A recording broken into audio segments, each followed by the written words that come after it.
applied to so many positions that I could do in my sleep. I look at my resume and I'm like, oh my gosh, I'm perfect. I've done everything that they want. I've got the right experience and then some, and then you don't get any calls and you're like, oh, I'm an imposter, I'm not worthy.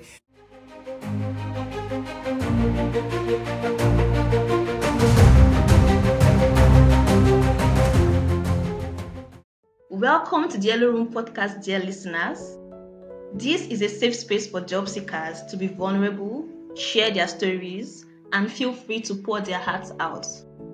In our episode today, we have Tamara joining us from Florida. Tamara is an experienced HR leader with over 30 years of hands-on experience across every HR discipline. She currently serves as a senior vice president of people and safety at a facility management company.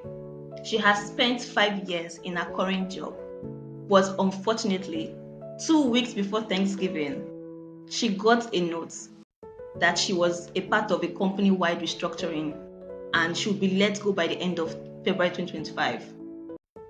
Welcome to the Yelo Room podcast, Tamara. Thank you so much for having me. It's the first time really talking about the experience kind of outside of my own circle, so I'm excited to be part of the podcast. So thank you for the invitation. All right.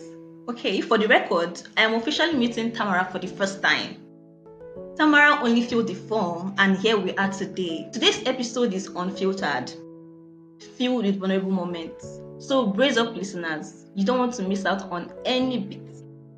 After dedicating 5 years to this role, leading transformative projects, mentoring people, and navigating the messy world of HR yet rewarding, you finally found yourself on the other side of the table as a job seeker. Can you tell me about this? Yeah, having been in HR for as many years as I have, it's not my first rodeo seeing reductions in force. And typically I'm on the other side of the table. I'm creating the lists of who's going to be impacted, doing all the analytics, coming up with the severances, and then actually having those conversations. This is my third time being impacted as a professional. Wow. To say I didn't see it coming wouldn't be completely honest, because the business that I'm with has had some challenges. And so when it came time to put the list together, the infamous list of who's impacted, it made sense that I put myself on the list. It makes sense for the business, and it's a hard pill to swallow to let yourself be so vulnerable, but it makes sense for the business. And so while I'm disappointed, a little apprehensive about what my future is, I also have done this for so long that I knew it was kind of inevitable for myself and probably several others. But it's been tough. I'm 57 years old. I'm not a spring chicken. And it gets harder for us the older you get to be more than a resume. So it's been a little humbling, but it's the right thing to do for the business. So I have no ill will towards my company that's been very good to me. But now it's kind of like next chapter. You mentioned, if I heard you correctly, you added yourself to the list. I did. So as the senior vice president of HR, I have a responsibility to uphold that role, right? And looking at the organization, looking at the compensation of all of our team members, it was the responsible thing to do to say, if we're reducing our organization by X, you really can't keep me. We have a great HR leader who she'll do wonderful. She's been with the company a long time. I have a lot of faith in her, but it makes more sense financially for the company to promote her, remove me, and give her an opportunity to grow. It's the right thing to do. And so as the person they've trusted in that leadership role, I would have fallen short had I not done the right thing, and it was the right thing to do. So Wow, this is the first time I'm hearing something like this, and I'm sure other listeners would also say the same thing. Wow, you really did that. I am so speechless. Speechless. Wow. It wasn't easy. That's not true. Wow. I'm going to say it wasn't easy, but it was easy. It was easy to do because I'm a believer in karma. I'm a believer in, if you say you're good at your job, you have to do the right thing, even if you're on the receiving end of decisions being made. And I was really called to the carpet here to make a decision. And I definitely had my own internal struggle with it. At home alone by myself in my thoughts thinking, I have to put myself on the list. It's the right thing to do. Why would you do that? Maybe you won't be impacted, but you know you will be at some point. You know they can't really afford to keep you, and they're losing so many other people. You have to put yourself on the list. So I definitely went back and forth, but at the end of the day, I take what I do very seriously. I'm good at what I do, and this is the right thing. It was the right thing to do.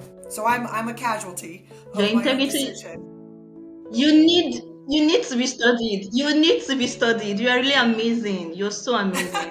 Thank you. I'm So sure I'm not amazing. alone. I'm sure I'm Wow. not alone. That those hard decisions for HR practitioners and professionals sometimes impact them. But that's what we do. It's the profession I chose. So I hope I give it a good name. I hope that I do it the respect that it deserves being an HR professional. I am I'm so speechless. She's All speechless. right. I love it. Wow. Okay, so tell me about your hiring process at your job or in a combination of your experience.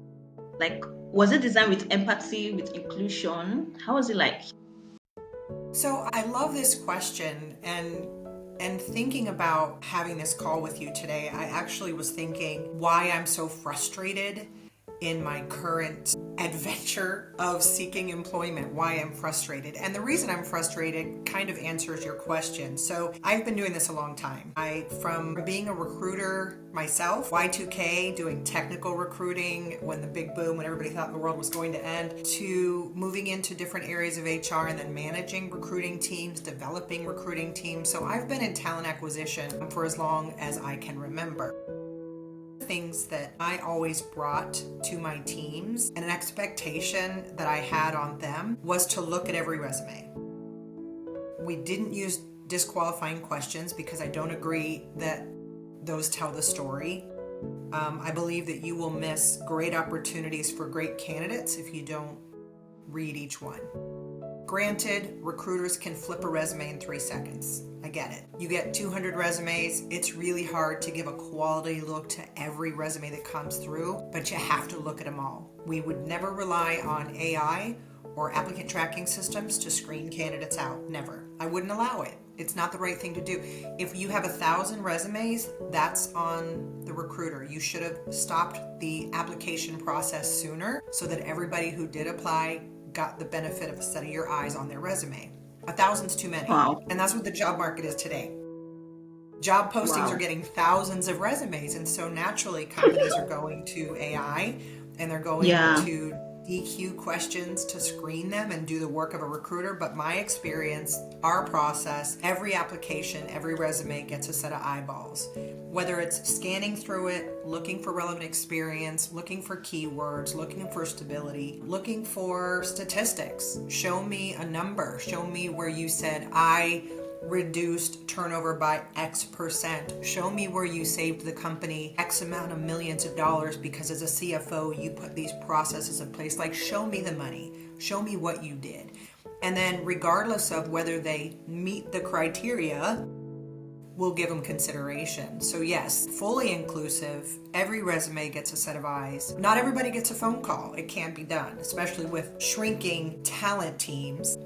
You don't have 10 recruiters on staff usually anymore. You have smaller teams, and we had 2 at the end.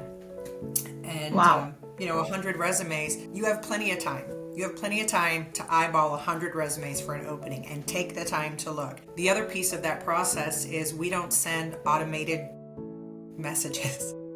I just refuse to do it. I just refuse to do it. I think that we deserve more. And I don't think that there's a whole lot of time needed for a recruiter to say, we received your resume, we appreciate your interest. Unfortunately, we're not going to consider you at this time, but if something changes, we've got your resume on file. Thank you again. But it's a direct email. It's not from a system. And the other rule is anytime that somebody gets an interview, they get a phone call if there's a rejection. You don't send an email and say, thank you so much Wow. for coming in and interviewing with us in person. They deserve a phone call. And sometimes those calls are hard to make, but that's the right thing to do. So my recruiting team, I've probably got, and I've had over my career, the best recruiters in the industry. They rival agency recruiters because they're so well respected. They pick up the call and say, hey, Tamara, Thank you so much for coming in and spending 2 hours with us and meeting the team. They loved having you. Unfortunately, we've selected another candidate, but I wanted to give you the courtesy of a phone call and see if you had any questions for me. That's the right thing to do. That's our process. I received funny enough, on this same note, I applied for a job, I think it was July 2024, and I got back from them that I've moved to the next phase. I think it was September, maybe last week of September. Then I was to send my writing samples. I sent writing samples. I moved to the interview stage. After the interview stage, they went like silent. They literally ghosted. And I reached out to them first time. I reached out to them the second time. I think it was maybe December, last week of December, that they sent an automated message. Sorry, you did not. That was so heartbreaking. I'm like, at least just tell me a reason why I did not meet. Let me know. Let me know. There was another one I did. The same thing happened. When I checked online, I saw what the person they chose did, and I asked, okay, this is actually what I would have done differently. But that's not how it's supposed to be. It's not everybody that have that access to know the person that was chosen for a particular role. So if hiring managers or recruiters, I don't know the term for that, I'm going to ask you a question on that. If they can be more, if they can design their process with empathy, it will really mean a lot to us job seekers. And I really appreciate that you made that a priority. Thank you so much for that. You're We need welcome, we and need I can more tell people you, like you. I agree, and I agree, and I can tell you that as much as recruiters feel nervous about, and some of them do, about making that call, they say, I don't want to call somebody and tell them no. What I've always taught my team and what I've required and demanded and said, I promise you that'll be the easiest call you've made today. You think it's not, but when you call a person who's used to seeing nothing but rejection letters or emails and you say, hey Tamara, I'm sorry to inform you that you weren't selected, but I wanted to reach out to you personally, the only thing you will hear from them is thank you. They are Thank so you. grateful Yeah. for you taking the time Yeah. to call them. It's going to be the Yeah. easiest call and the most feel-good call of the day, that you gave somebody the respect that they deserved. Ah, gosh. I wish I came across you I in mean, my it's job not rocket search. science. It's human. It's just common courtesy and it's just respect. And the hardest thing for people, in my mind, as somebody who's about to be unemployed herself, in my mind, that is, people say that major life changes that impact an individual are things like marriage, divorce, death, birth, moving, etc. We don't put enough stock into how emotionally taxing it is for people to face unemployment. Now, if you have the Mm. luxury of having a second income in your home and you don't have to work, you just do it for fun, that's great. But it still takes a toll on you to feel like, am I not worthy? Am I not good Yeah. enough? I want to work. I want to give back. Why is nobody calling me? Now, if you're on the flip side of that and you're a single income home like me, I don't have anybody to fall back on. So, as an executive who's been in HR for 25 years, I've always tried to do the right thing. I have a very impressive resume. I've applied to 150 jobs and I've gotten nothing but email automated no thank yous. I know I'm good, but it still takes a toll. And I'll tell you, the one phone call that I would get, if I were to get one phone call and somebody were to say, we've not selected you, it would boost my confidence. It would boost my spirit. I would say, oh my gosh, I'm at least worthy of a phone call. So thank you for calling. Yeah. You know what I mean? So Yeah. it's frustrating. It's frustrating to be on this end and just see how companies have still not figured it out. Wow, this is amazing. This is amazing. So I have a question regarding worth, right? Because you also mentioned in your form that at times you question your worth, if your worth, you question your worth basically. So I have a question related to that because I can relate to that. I can't count the number of times I cried myself to sleep. I've been applying for jobs for like over a year. I've consulted for I have like all these things. I have the experience, I have everything. Yet I would really appreciate if HR resources team actually be empathetic with job seekers, and we are not asking for you if we didn't make it to pass the first stage of screening, you can't send your automated messages. But when we move to the third phase, at least empathy, you should actually reach out to us and give us feedback of how we performed, so we know what to do better on the next application we apply to.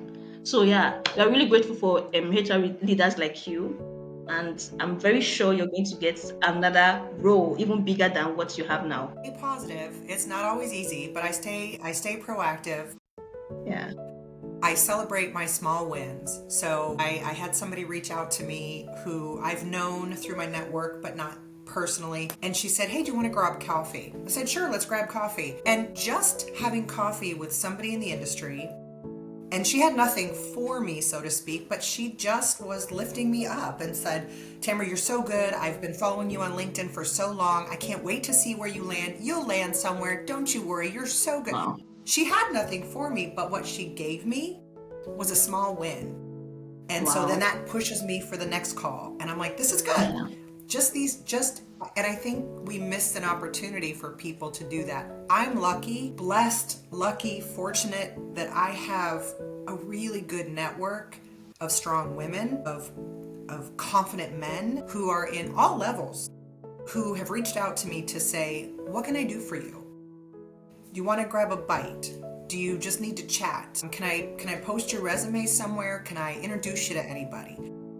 I know not everybody has that, but then shame on us, right? So every time that I see somebody post a job open to work, I do the, posting for reach, because I have a really big network. And even though that network hasn't gotten me a job yet, it might find somebody else a job, and then that's okay. That's the right thing to do. So Yeah. yeah, I celebrate the small wins to stay positive, and I know that when the right thing for me comes my way, it's gonna smack me in the face and it won't miss. So I'm ready for it. Yeah, so that's actually part of the reason. In fact, that is the reason why I created this podcast, because I I felt so unworthy. I felt like I was doing something wrong. I felt like there was nothing good in like it was a very dark period of my life, and in fact I'm still job searching till now. So I decided to create a podcast where job seekers can come in, share their stories, learn, be vulnerable, and just be happy for each other, encourage each other. So I'm really glad that you joined this episode. Thank you so much. Thank you. Thank you so much. I think it hurts my heart to hear that you've cried yourself to sleep some nights. Like, that breaks my heart. But what I would encourage everybody to do is lean on your network, lean on your family, lean on your friends, because how many of us don't want to tell people we need help, or that we're emotionally Gosh. exhausted, or that we're not feeling like, I've Yeah. got imposter syndrome. Am I really as good as I think I Yeah. am? Like, we have to lean on our friends and say, and you can say to somebody, "I just need encouragement. I'm feeling kind of down, but I don't want to go to bed Yeah. tonight with tears in my eyes. I need someone to lift me up. Are you available for a call?" Like, we've got to lean on the people in our network. We've got to do it. Okay, so the next question I have for you: we as job seekers, we have a grudge on recruiters, and I have some questions I'm sure some listeners would want to ask. So my first question is a job description a wish list? Like, for example, you ask for, let's say, 5 years of experience, and someone with 3 years of experience, but that person has a proof or evidence that they've done similar roles, but they don't have the 5 years of experience. Would you consider that person for the role? Make sure my team did. But here's how I feel about job descriptions. So in my orbit of writing job descriptions for 20 plus years and then managing people who write job descriptions, we try to be as specific as possible to give the job seeker an idea of what a day in the life requires. And there are certain things that they've got to have to be able to do the job well. Years of experience is not one of them, but we have to have a starting point. So I'll say, because I've seen people with 3 years of experience in the same job as people with 15 years of experience, and the 3-year person outperforms them every day. So you got to have a starting point, right? So we'll try to make it as minimal as possible. For example, if I've got a position for a financial accountant, I may say you have to have 2 years in a corporate financial accounting role. And the reason we'll say that is because we know that the day-to-day responsibilities at the level of a corporate financial accountant are not going to align with somebody right out of school. They're going to fall short of the demand. But if I see somebody with 1 year and I look where they worked and I'm like, now that company that they worked at is a very high volume company. So what we said might be 2 years, for them, it's like dog years. They've got 2 years because I know that company. And if I don't know the company, or my recruiters don't know the company, I say, look it up. They only have 1 year of experience. You like everything you saw on their resume. We say you have to have 2. Go see if where they worked is high volume. Go see, go do a little digging. Don't just rule them out. So I don't think it's a wish list necessarily. I do think companies have gotten pretty good at listing really the fundamentals that a person has to have in order to do the job. Because the last thing that an employer wants is to hire somebody where you only put 4 or 5 bullets, but you have an expectation they're going to do all these other things and they can't do it. They're just going to fail. And you don't want that. You don't want to have to recruit for the position again. So I do think they've gotten more tailored. I do think that companies have done a better job on job descriptions in the last, say, 10 years, last decade. Yeah. That's good to hear. That's good to hear. At least other job seekers listening to this have an idea next time they see a job description. Yeah. So which do you prefer? For example, still on the job description, do you prefer to say a specific years of experience or just list out the responsibilities and personality traits for the role? Which do you prefer? So in terms of writing them, I make sure that we always have a minimum. And the reason we have to have a minimum is I can say that the job requires that you do these 10 things. And if I don't put a minimum year of experience, I could have a Starbucks barista say, I've read the job description and I think I could do all those things. And because they don't have minimum years of experience, I'm going to apply. Yeah. I need you to have been in that role because I don't have the bandwidth, the leadership, the infrastructure to train a new person. Like, I need somebody that can come in and kind of hit the ground running. We can teach you on our processes, but I don't have the right leadership to train a newbie. So you have to have a starting point of at least you have a year. You have 2, depending on the level of the position. If I'm hiring a CFO, I want somebody that's been close to that level. They don't have to have been a CFO. They could have been a senior vice president of finance, and this is a growth opportunity for them. I'm good with that. But I can't have somebody who's been a bookkeeper step into the role of a CFO. Okay. You know what I mean?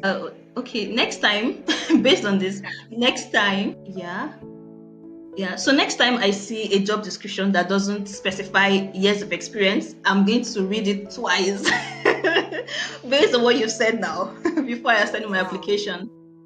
Yeah. Usually those are just really low-level positions, or they have a really good leadership group who likes to mentor and train, and they have enough bandwidth where they can do that. That's a possibility for sure. Yeah. In the organizations that I've been a part of, we've never had that luxury. It's just go, and I need people that can come in and get busy. Yeah. But there are companies that have a little bit of more of that luxury where they like to train people and take somebody who's a little bit green and kind of lift them up. Okay, so what is the difference between a HRO, recruiter, HR? I've seen a lot of terms that always confuses me on LinkedIn. HRO, recruiter, HR partner, talent acquisition specialist, and so many others. Can you just let me give a little tidbits on each of them? Yeah, we've gotten really creative in this space. So I think, when I started back in the 90s, my first recruiting job was 1993.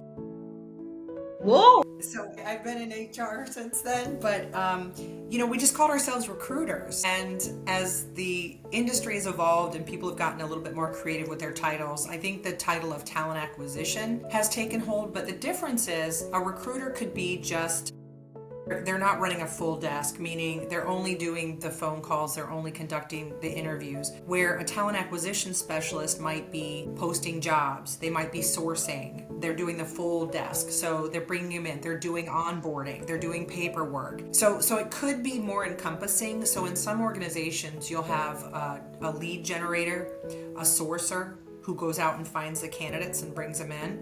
And then you'll have the recruiter who actually conducts the interviews. And then you might have an onboarding specialist who is more admin, who does like onboarding and the and getting your uniforms ordered or getting your business cards and then greeting you on your first day and giving you your laptop. Yeah. And then you could have an HR manager who then does onboarding HR training, like how you log in for payroll. So it could be very much stages. Talent acquisition is the whole process of acquiring talent, whether it's sourcing to day one, and then they kind of turn them over to HR. So I think titles are a little bit subjective. People in the HR space can usually determine what that person's role is based on that title. But for example, in my company, I had different recruiting teams because they worked on different client accounts. And then I would have a manager over each of those teams. But instead of calling them recruiting manager, because that's kind of like an old term, we called them talent advisors. It's creative, but it made them feel it's just a cleaner title. So I had talent advisors, and those were my recruiting managers. And then I had my talent acquisition specialists, and those were my recruiters. Wow. So Wow. These are a lot. it gets creative. Wow. Yeah, wow. Okay, so what are your thoughts? For example, I don't know, maybe at your executive level, if people still reach out to you, but maybe earlier on in your career, what did you think about maybe someone saw a role you posted on LinkedIn and they reached out to you that you're interested? What does it ick you, or are you actually impressed that the person actually reached out to you? So that's one of my, when I coach people on being unemployed, because I actually coached people on how to kind of navigate being unemployed, and here I am in the space now. I think it's a very smart thing to do, to figure out who the decision makers are, send them a LinkedIn connection, and then send them a personal email and say, I've applied through the regular process, because unfortunately, and a lot of people don't know this, in order to move you through a process, a lot of companies have to have your online application because of their HRIS system. They can't hire you unless you're in their system. So just calling somebody and saying, would you consider me, let me email you my resume, doesn't always work. So what I recommend is reaching out to, if it says who posted the job, definitely creating a connection. Because even if this job isn't right for you, to say, hi Sue, I applied through the regular channels, so my application's in your system, but I wanted to reach out to you directly and see if you could share anything with me in terms of the timeline. Why should I consider this job? I've applied. Yeah, I think that goes a long way. I get those all the time. People will reach out to me and say, I saw your job posted, I'm interested. And the first thing I ask them is, did you follow the prompt that said you have to apply online to be considered? And if they say yes, I'm like, great, well, nice to meet you. I'll let the recruiting team know that you've, reached out to me directly. Best of luck, would love to connect. If this job doesn't work out, perhaps I hear something in the future. So I connect with everybody. If they reach out to me, I love that. I love it. I reached out to other people myself, and it's crickets.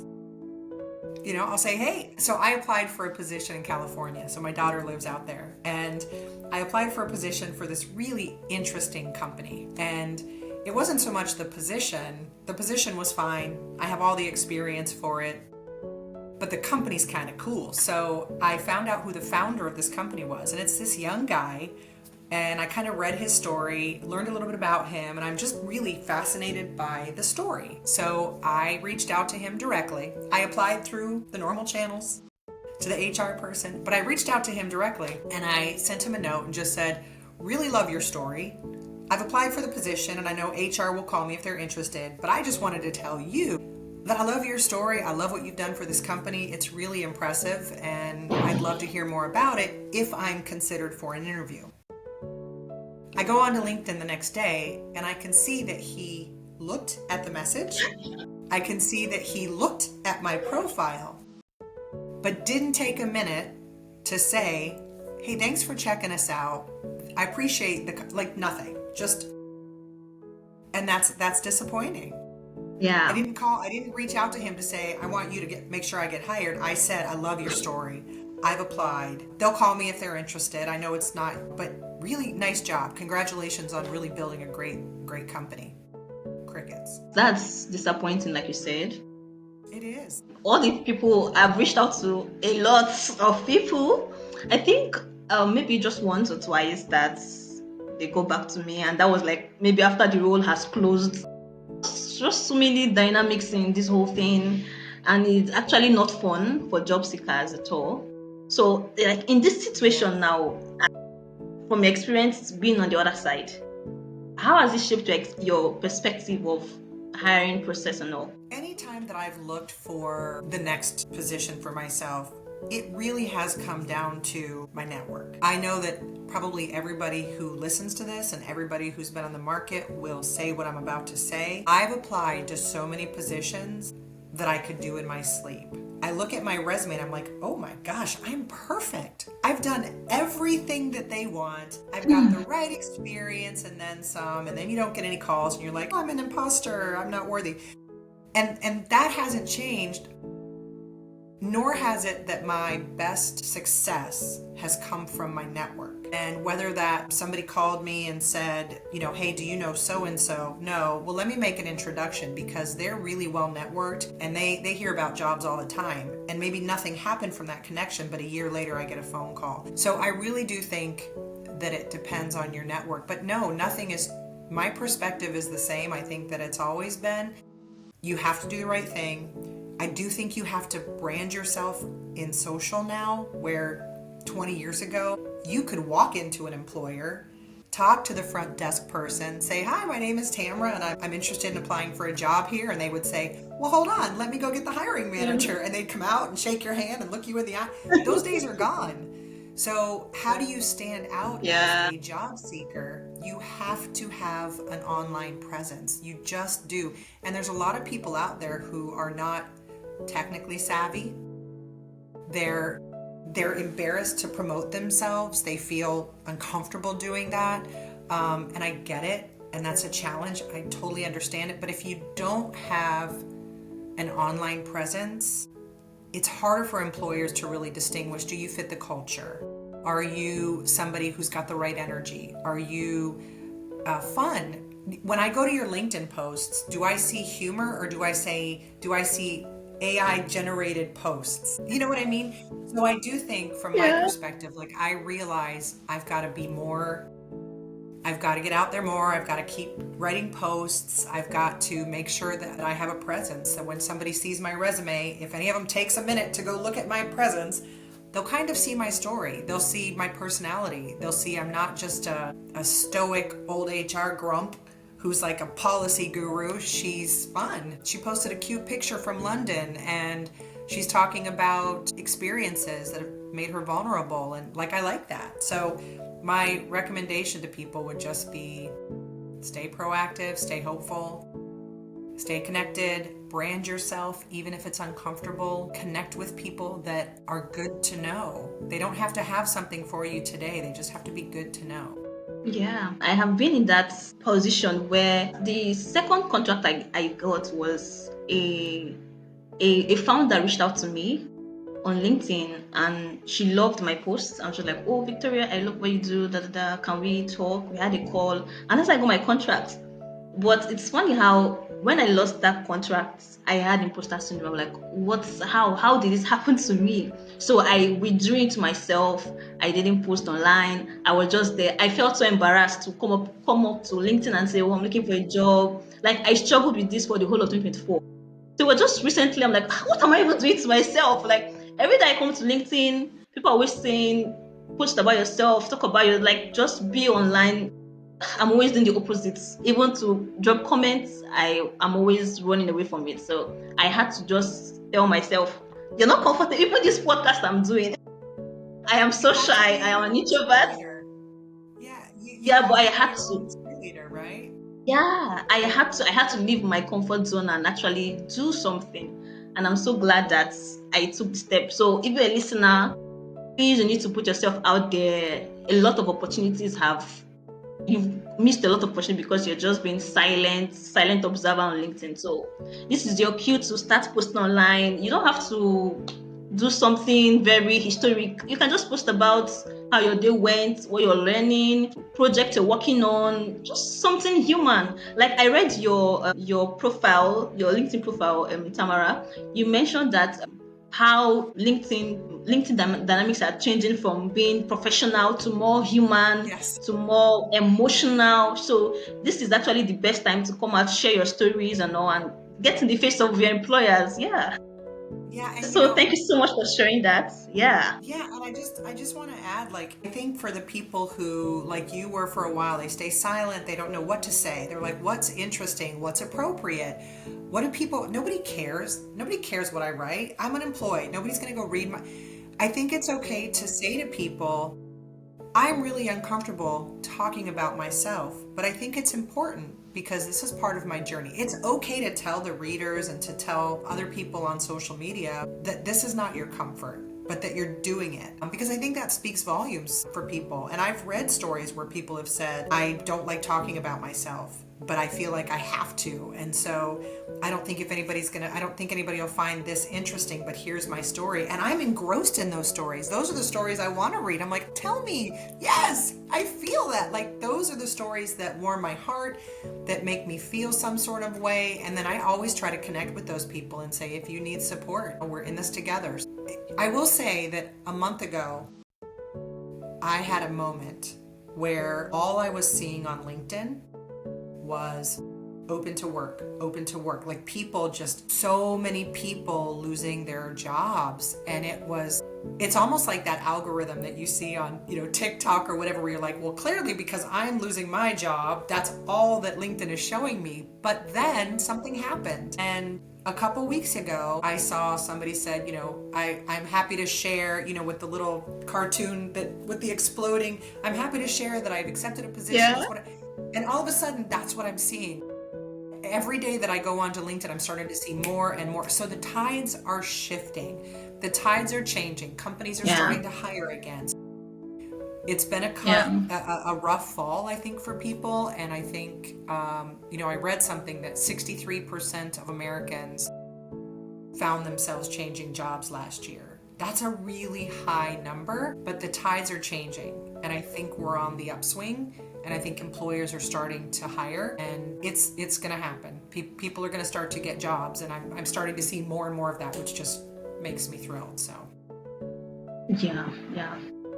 Okay, so you wrote in the form, I'm an SVP with over 2 decades of experience leading massive teams, building programs from the ground up, and driving results in fast-paced, high-stakes environments.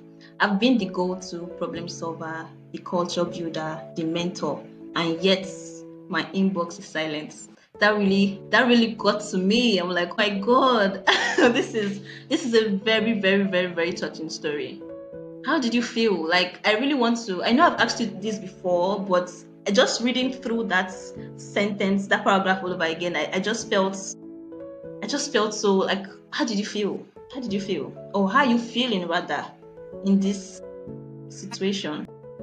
I'm a Libra, my horoscope, and so I'm a pretty balanced emotional person. I don't get super high, I don't get super low. And I've always trusted that the universe and God would put me where I'm supposed to be. And so, as tough as it is to get an empty email box or to see the thank you, no thank you auto-generated message, I'm staying positive because I do believe that this might have been the push I needed. So, I had my own consulting business years ago, and I've wanted to write books for years, and I just finished my first book. It's not published yet, but now we're in the process of getting it published. And I feel like the reason I haven't gotten a job, and the reason I haven't gotten calls, and the reason that I haven't had some recruiters call me and say, we want to interview, is because that's not the direction I'm supposed to go. So I just have to trust the process. I'm a very positive person. And maybe this was the push I needed to go back into consulting, where I can make a bigger impact to small companies that can't afford HR teams, to go in and consult to them and give them guidance on policies and training and development and succession management, performance management, all the things that I've done through my whole career. Maybe the reason I haven't gotten a call is because I'm supposed to do that. So I'm gonna take that leap of faith, and I'm gonna do that while I look for a job and just kind of see what the universe has for me. So yeah, it's been a little devastating, but to be honest, good. I think I'm good. I'm not, I don't cry myself to sleep, and I don't have moments of fear, because I believe that I've earned my stripes in HR, and I believe that I've done the right things, and I've believed that I have a good supportive network, and it's gonna happen. It's just timing. So I'm staying positive. Yeah, I'm good. I love your positivity, and it's coming down on me very hard, yeah. So I really love your spirit, and I really wish other listeners out there would learn from you, even with the very, very sad situation. You're still positive, you're still, yeah, I really love this mindset. Who's interested can connect with me on LinkedIn. Like I said, I try to connect with as many people as possible because I have such a large network. Many years ago, I got an award from LinkedIn for being in the top 3% of super users on LinkedIn. This was, Wow. 15 years ago.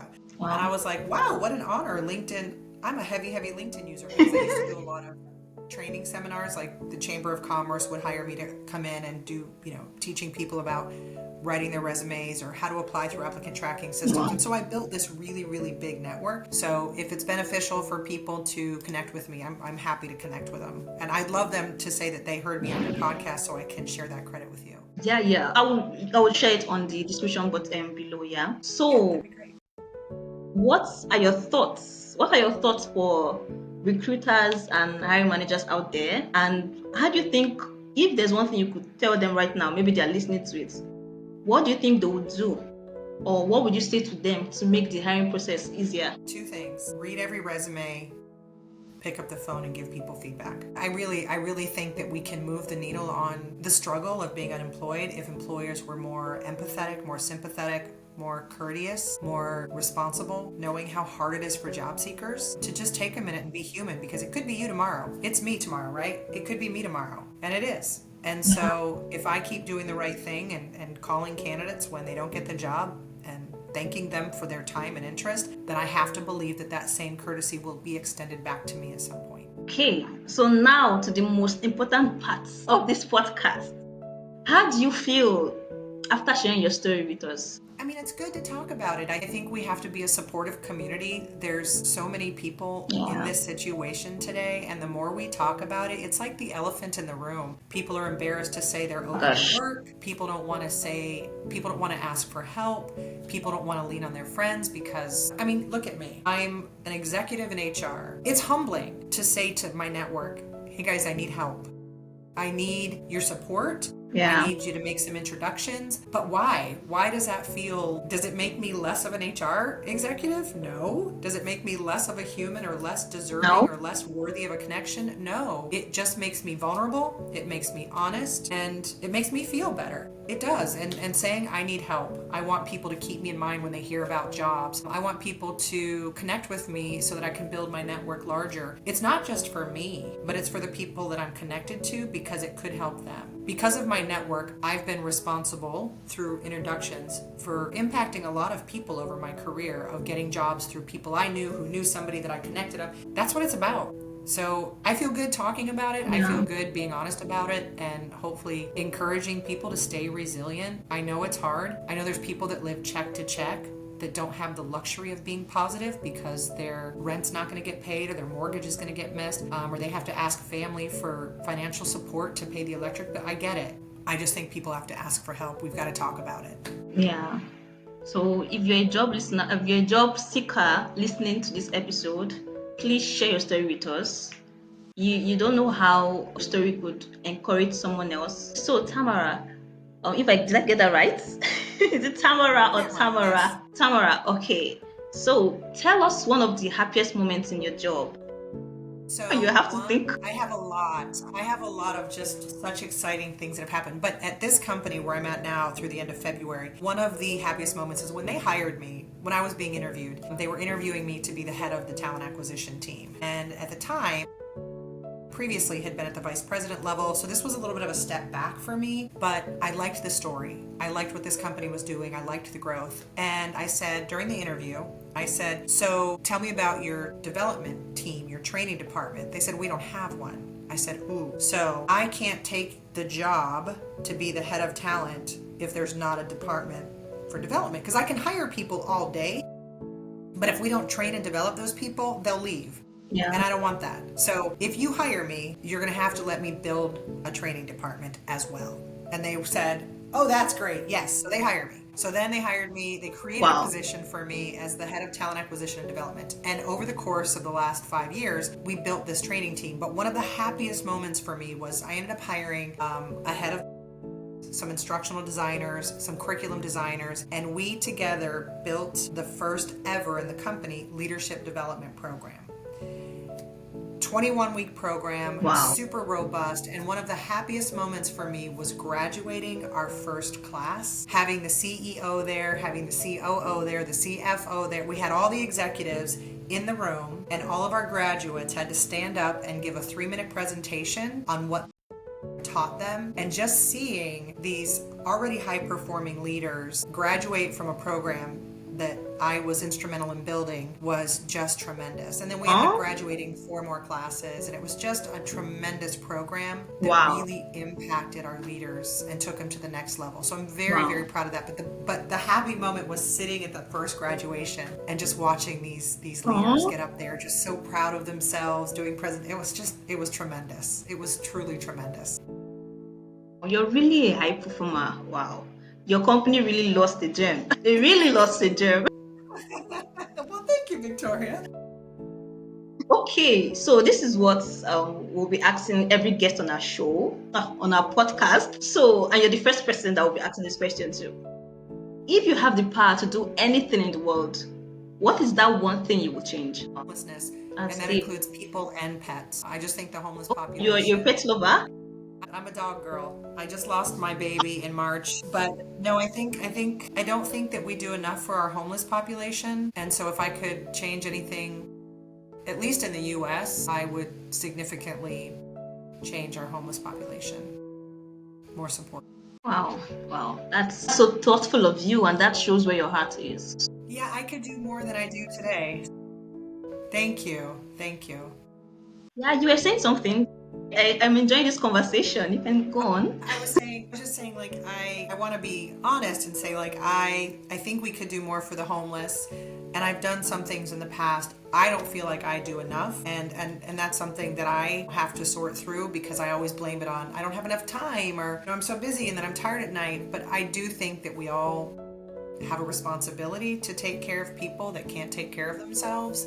I don't care if it's drugs, then we got to do better at rehab. And if it's mental illness, then we've got to do better at mental illness. I know that I personally could do more than I'm doing today, and I own that. But I will. It's one of my goals for 2025 is to give more time of myself. And so that will be something that I'll do better this year. I think we all should. Okay, that's good to hear. So, we are at the end of our episode for today. Thank you so much, Tamara, for your time. And thank you for offering to share your story with us. It takes a lot to make the decision, at least for some people, to share their story. So, thank you so much. We will keep in touch with you, definitely. And I believe you'll come back to share more stories with us and your progress in your career path. Yeah, hopefully I'll come back and have some great success story about landing a bunch of clients and taking the leap of faith and really making a go of my consulting, and how many people I've impacted and how many more I can impact. So I hope that's the story. We'll start writing it now, and then hopefully I'll be able to come back and give details. Okay. All right. So, dear listeners, Tamara here is a HR leader with 3 decades of experience leading massive teams, building programs from the ground up. Her career has been more about making the hard stuff doable and the good stuff even better. So, she'll be available for senior HR roles by end of February this year, 2025. And also, she'll be kickstarting her consulting businesses for niche markets. Please reach out to her for opportunities. She's such a sweetheart. She's so amazing. I will share her contact details in the description below. Yeah. So, dear job seekers, if you feel enlightened, if you feel enlightened and not alone in your job search after listening to Tamara's story, you could be our next guest. So share your story with us. Fill the form in the description below. Your story could also be encouraging to someone else. So this podcast always gets better. You do not want to miss out on our next episode. So hit the subscribe button to get notified on new episodes. And also like, comment, and share this episode with someone that needs it. So thank you so much for listening. Till next time, stay positive. Bye. Thank you so much. Thank you. It's been fun. I appreciate it. And this is great. And I wish you the best of luck with this podcast. It's much needed. So I hope it's a great space for people to come. Yeah, thank you.